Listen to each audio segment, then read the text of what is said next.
Hey folks, welcome back to GalCiv 4. Okay, I'm going to play through some more and to see if we can figure out, how to I don't know, like what am I trying to say? Well, how to win essentially. Now, we're not that close to winning, to be honest, but we will get closer and closer to winning the more planets we take. I'm just going to try and play through the game relatively quickly for a bit, because I rather than just sort of stop playing, I don't want to do that because people are invested in the series. I understand that. The other thing is though, is that I'm kind of getting a bit bored of it with it being just too passive, and I need the game to be, to be more difficult. Now, I don't know. I think I explained this in the last episode, but I've been speaking to a few people in the community.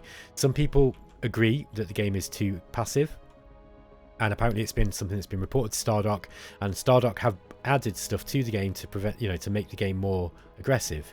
But whether that is going to happen in my game or not, I don't know. Now, the other thing is, of course, is that I am the Terrans. So, we do get diplomatic bonuses, but still, I mean, I would expect somebody to declare war on me at this point, like the game needs to really, otherwise I'm just gonna snowball. So what I'm gonna do, here's my promise, right? I'm gonna play this through quite quick and just see what we can do about, getting this game sorted. I'm not going to play particularly efficiently. I'm just going to try and, get through some turns, and then we're going to see if anything happens with regards to, getting the AI to actually fight back. High pollution in Iconia has led to mutations in both our livestock and wild animals. We must stop polluting, but there's more. We must also undo the damage we've done. Okay, we can't do this because we haven't got enough treasury. Let's just leave it. Okay, tab, next turn. Research mission finished. Three research missions finished. It's moved us closer towards flexible bulkheads. What I could potentially do is just kind of pick, like I say, just pick a target and just start fighting and just see if the enemy fights me.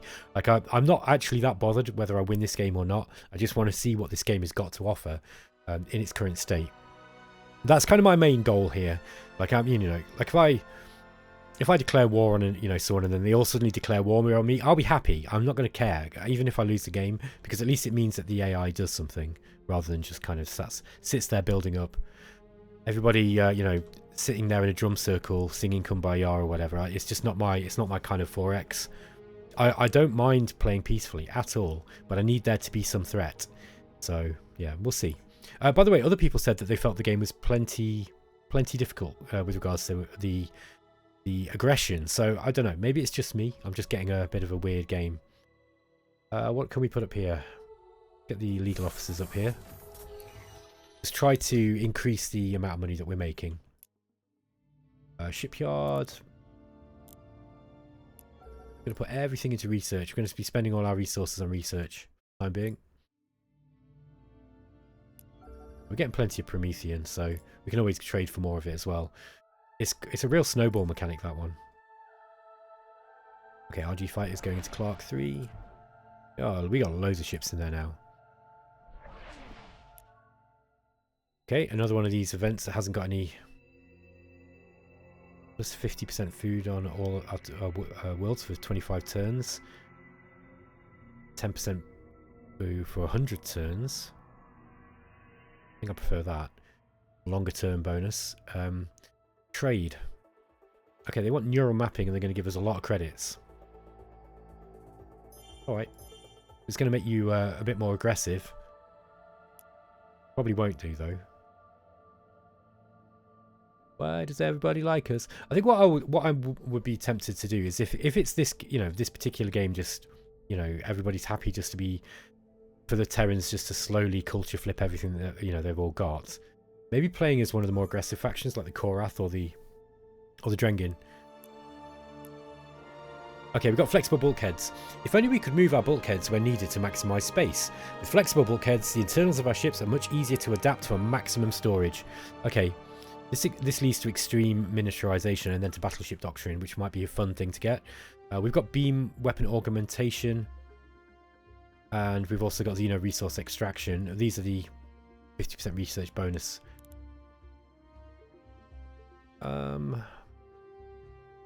This is going to give us more trade licenses.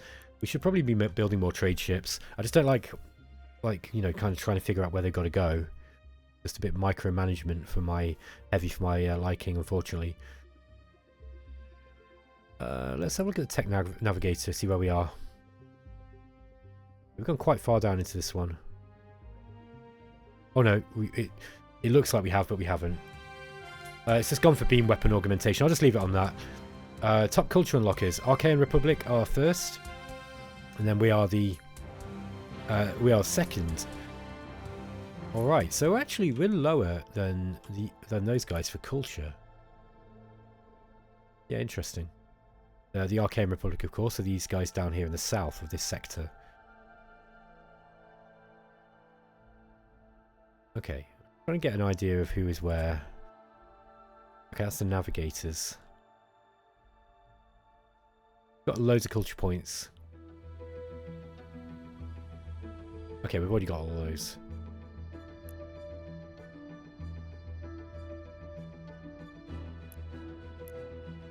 Innovation. Unlock think tank plans for improvement, or we could breakthrough tech discount increases 75%. Can you actually pay for that? Oh no, I see what that means. Oh, we should have got that really early. Hang on a minute. So when you're actually picking them, does that mean this? Yeah, there we go. Look, 75%. Interesting. That's interesting. Yeah, you probably want to rush for that one if you're going for research then. Probably save you quite a lot of time in game. Use a region to improve. Let us improve research. We don't have a big research output here, do we? Yeah, that's not going to be that meaningful. I think we probably go with the manufacturing instead. Okay, whoops, where's this probe? There it is. It's come out of Nereus. Okay, what are we going to do? We're going to send this probe down this way? Here we are. Idle shipyard at Earth.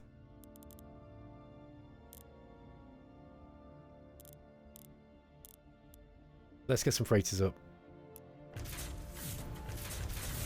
And we'll just get some more trade, because we've got enough trade licenses, I think. Let's go to trade. Yeah, we've got loads of trade licenses available. So we can just send a bunch of these out. And just really maximize our monthly income. We got loads of cash now as well. So we can probably start brush building stuff.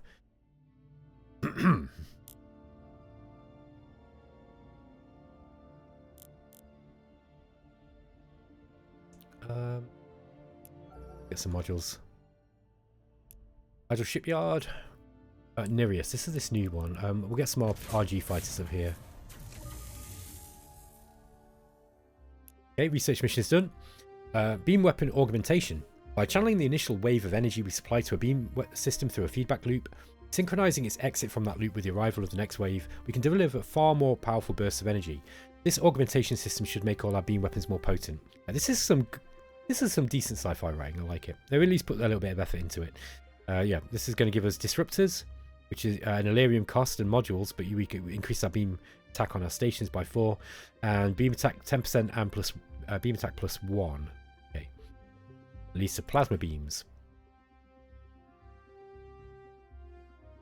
Okay, this improves our production. I think we should probably go with this. So, improving production is also useful. Got an idle core world here at 3:30. We were going into research for this one, weren't we?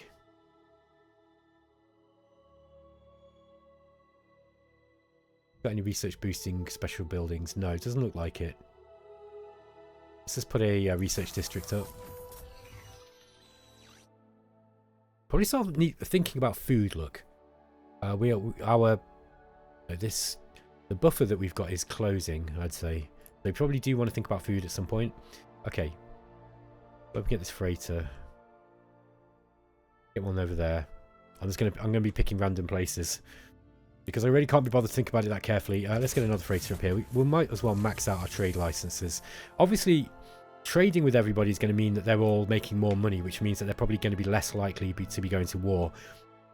I do think that that's an interesting way of playing the game. Now, a whole lot of 4X players, by the way, don't like excessive warfare. So I think it is to GalCiv's credit that you can play this game in a peaceful way. I really do think that. I personally like war. That's how I like to play.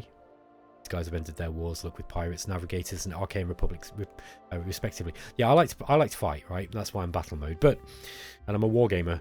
But not everybody is. So this might be nice for players. Oh, this might be nice for players who like playing more peacefully. You've annexed planet Shiner 1 from the Phalanoids. Antimatter power plants. Antimatter, while still exotic, is not as impossibly rare as we once thought. With careful handling, heavy emphasis on the careful, we should be able to create impressively potent power generation facilities. Okay, so we can get the antimatter power plant up, which is a galaxy-wide galactic achievement. Okay. Yeah, this isn't going to increase ship logistics and ship range. Let's get that. Wow, research is really coming thick and fast now.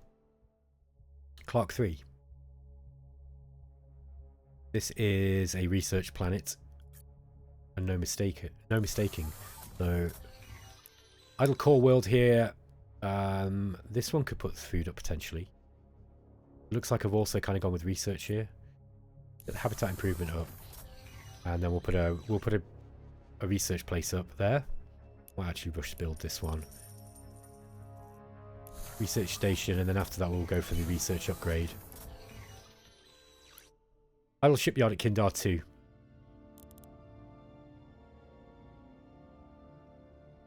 I'm gonna get...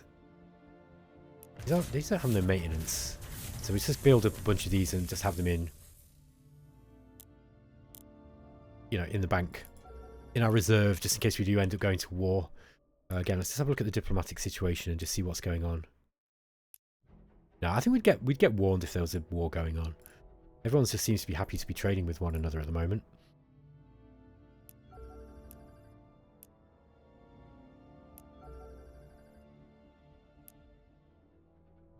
Now, it's been a while since I looked at improving my starbases. See if there's anything we can do on our economic basis. Yeah, we've got the starbase market here. 5% gross income sounds pretty good to me.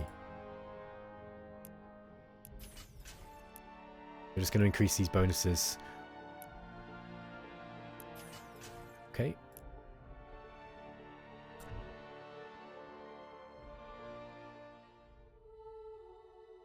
Yeah, look, we're getting a fairly hefty bonus from all these bases now. Good stuff. We're getting over 300 per turn. We could potentially drop our taxes and increase our, so now our approval's pretty high anyway. It's not really a big... Yeah, look, we'd be getting a lot less income for a fairly small increase. Yeah, in other things. I don't think we need to do that. Let's just leave it. I mean, we could potentially put it up here and really rinse them out, but it's just not worth it for the drop. Like, it's a big drop in production you get. So we'll just leave it where we are. Medium tax rate, I think. Okay, RG fighter. Let's just get that into Nereus. We got a freighter here. Kindar 2. Got a core world that we've not gone. Yeah, Rosalind. I don't think we're trading with that one. Actually, I think we are, aren't we? Yes, we are. Rosalind 3. So let's just find where that ship was. Follow the line. Maybe we send it out to one of these. Pesh 1. I probably should check before. Yeah, we can... Oh no, Pesh 1. Okay. What about the other one in the Mimot? We got Fen. Yeah, we've got 2 going to Fen. It doesn't matter if they go to the same one. It doesn't seem to make any difference. You can probably just send them all to the same place. Now, I'm guessing there. I don't take that as advice. But it seems to be like, look, if we just go and look at this. So we've got 1 going to the Fen here, which is making 15 trade revenue. We've got a second we're going to Fen, which is making 17. So that's 2 to the same one. Both from the same... No, one's going from Earth, one's going from Clark. So, yeah, I mean, I've not really looked at it closely enough to figure out how to make, you know, how to really maximize that.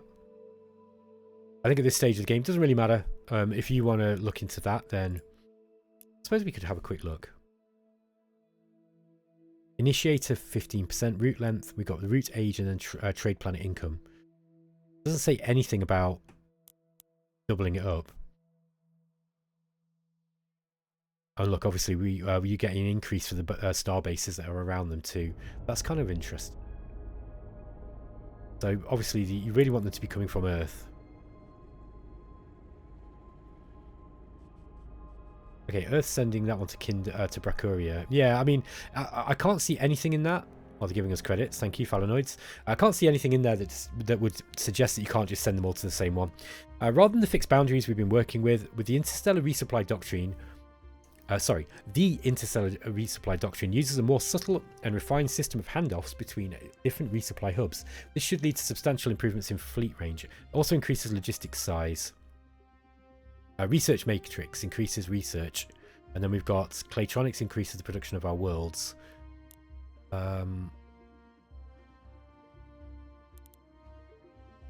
Now, extreme miniaturization is going to take a while, but that would lead us to battleship doctrine for better ships. I think I'm going to go for the research bonus, though.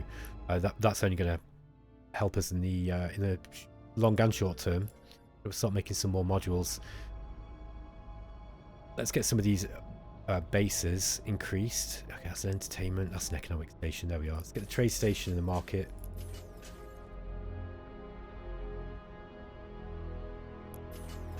Okay. We've used a whole bunch of our modules up there. That's fine. We're just increasing our scanning range around us. Yeah, look, we've actually got a mining base here now. Wow, it's a big mining base as well.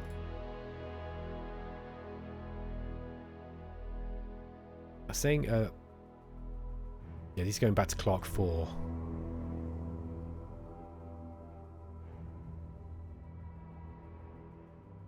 Right, by the way, we did grab a planet. Which one was it? Galactic 3. I'm sorry, guys, I completely forgot which one we culture flipped. I think it must have been that one. What's this base here? Oh, they've got a culture station. It's the Yaw. And they're also getting this delirium here.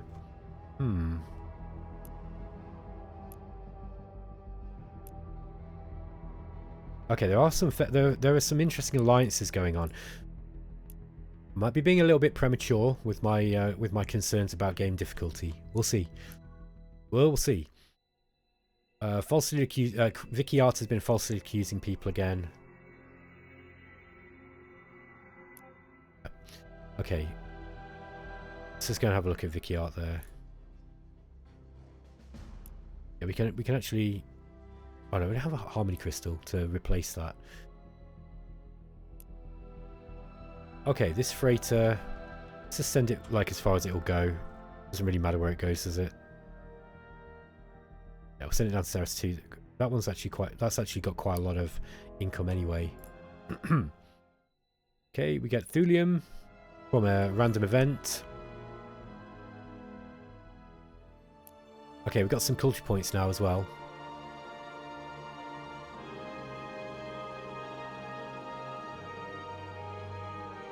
Yeah, we are going to culture flip all these planets, look. It's going to take a while. Yeah, they're not really in rebellion. These ones are starting to go, though. Look, that's 73%. This one's 87%, so these ones are going to go next. Let's have a look at the cultural progression. Got 16 culture points. Oh yeah, it's saying we can only unlock it on our turn. Nope. Okay, Research Matrix. By arranging neural mapping circuitry in n-dimensional cubes and assigning each dimension to individual research domains, we can increase the odds of finding cross-domain connections and exploiting the associated breakthroughs that are sure to follow. Okay. This gives us another research base on... Look, right. I'm starting to see a pattern in GalCiv, right? Basically, all of these things are just adding a whole bunch of extra modifiers to your bases and planets, that kind of stuff. I'm not averse to that. The fact that they actually do give you, you know, a little bit of fluff to go with it makes it, you know, fine. Increase the power of our kinetic weapons. That sounds good. You can actually get a pulse cannon. We've also got precursor studies. Not really that bothered about that. Adaptive crop engineering. Okay. Well, look, Claytronics is 10 turns. It really is kind of good to go with this research bonus. Go with the pulse cannons there. All right, Clark 3. Influence and food, basically. This one. Also a bit of income. Let's get some food up.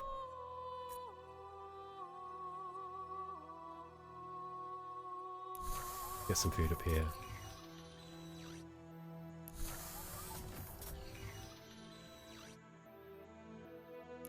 Okay, because food is yeah, we're this number's going down. Basically, we need more of that. The amount that we are consuming is gradually catching up with the amount that we're producing. Okay, we are going to improve manufacturing here. Yeah, let's improve our manufacturing here on Clark. This one's Clark 2. Now we've got a freighter here at Earth. We're going to send that one. Send this one down to.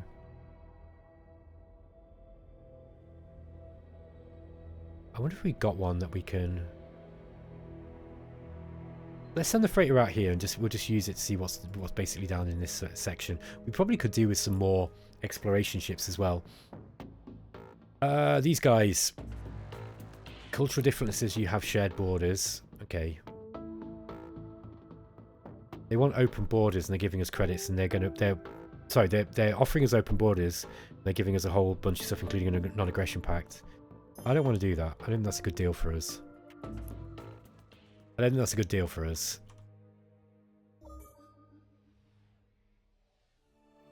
Okay, research mission is completed.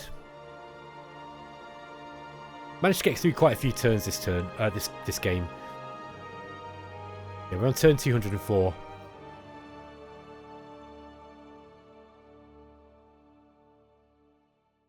Having a look what the Drengen are doing.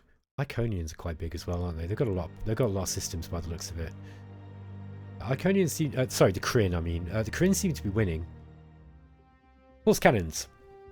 There's little difference between a projectile and the same massive particles walloping into the side of an enemy ship at high velocity.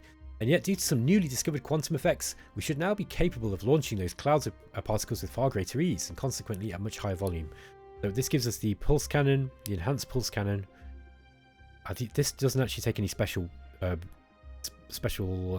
resources, whereas the enhanced one does. We need thulium for this one. It does increase the attack though from 3 to 4.5. Then we got the pulse cannon. This goes on the space station. Okay. Let's just get adaptive crop engineering up quickly. Okay, TARF 3.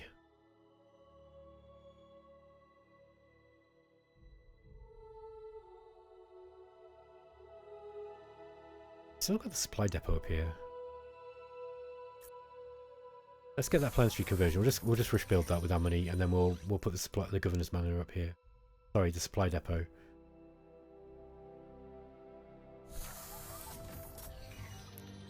Idle shipyard at Earth. Yeah, we're just going to carry on with the transports. Sorry, that's not what I want. Silly me. I don't want transports here. Oh well, whatever. Let's get a transport and then we'll get the freighters. It was the freighters I actually wanted there. Same with Clark. Let's get some of these trade licenses out, so we're just making even more money.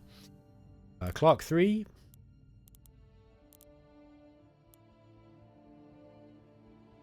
We'll get a Rhino up. I think what we've probably be able to make some better ships. Let's have a quick look at that before we end the episode. So instead of actually building that, Clark 3, Clark 2. Where was I just building that rhino? Yeah, it was here. So let's just stop that for a moment. And we'll go into the new design. So this is a cruiser. I'm interested to see what we can actually get on a ship now. Battle cruiser. Okay.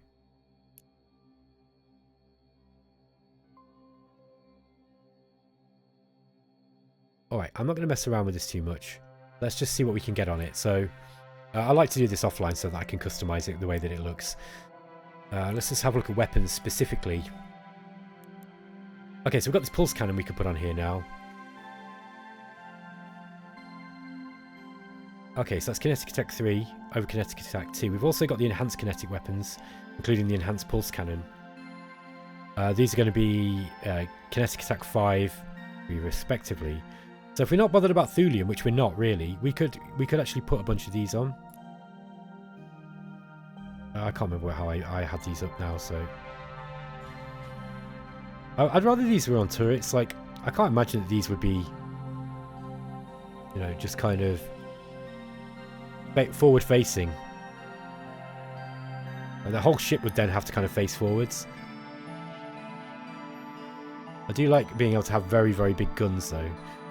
That is pretty cool.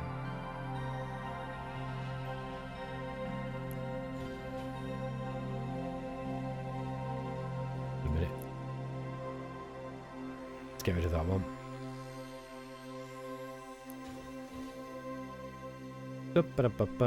Okay.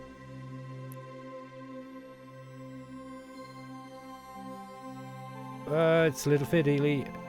Is that where it was? I think so. And then let's just check the size of it again. 300. Make it really, really big.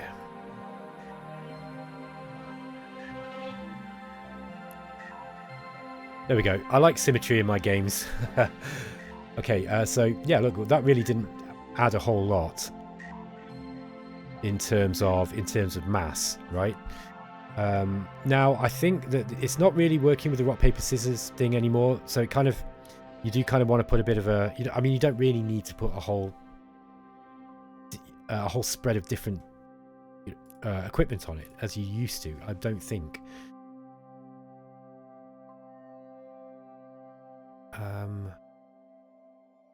That's going to leave us less hit points.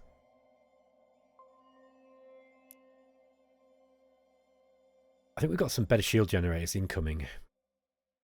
Now this would give us advanced shield generators with the Illyrium cost. That's 7 shields. Oh, we could get the advanced point defense. That one is going to be antimatter. So yeah, but these ships start to become kind of expensive when you start putting a lot of stuff on them. Thulium composite. That's 27 armor rating and only 3 mass.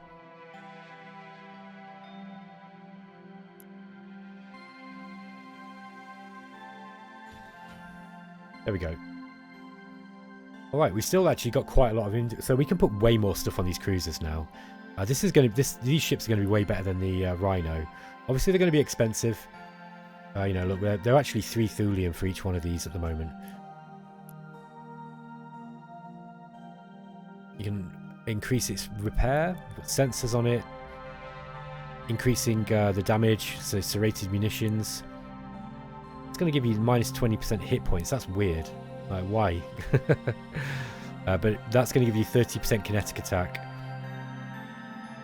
Yeah, I wouldn't bother with that. I'd put the kinetic amplifier on, maybe. There we are, look. So that gives us 17. Although that seems to be quite heavy. Yeah, it's 4 mass for 20%. Is that really worth it, I wonder? I don't think so. You could just put another gun on it, you know. That would probably be... I guess if you've got a ship with lots and lots of guns on it, right, then you could probably do that.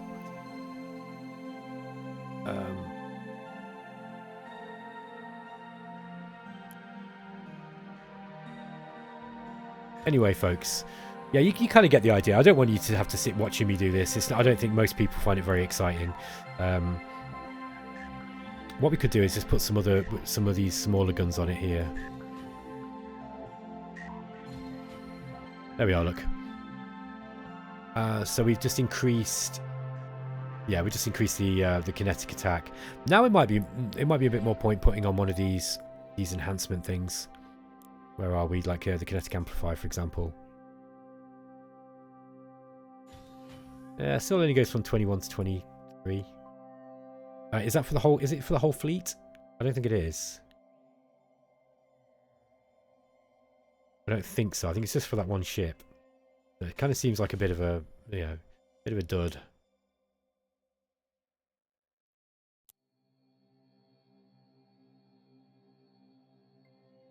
All reinforcements, so you can give it extra hit points. Look, that's Durantium. That might be worth putting on. Okay, we're about done with the amount of things that we can fit. They can increase the weapon range. Oh, that's 5. Yeah, I'd probably rather have that actually than the whole reinforcement. So predictive targeting. There we are. Okay, that'll do. We're going to call it.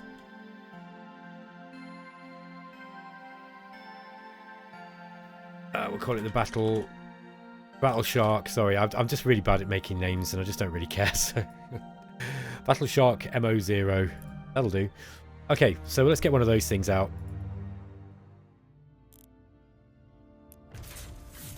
Okay. I really wish you could upgrade your ships, by the way. It doesn't seem like you can do that at the moment. Okay, we need some thulium. What's that?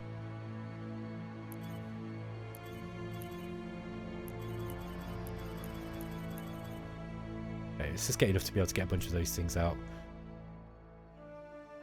We've got the freighter.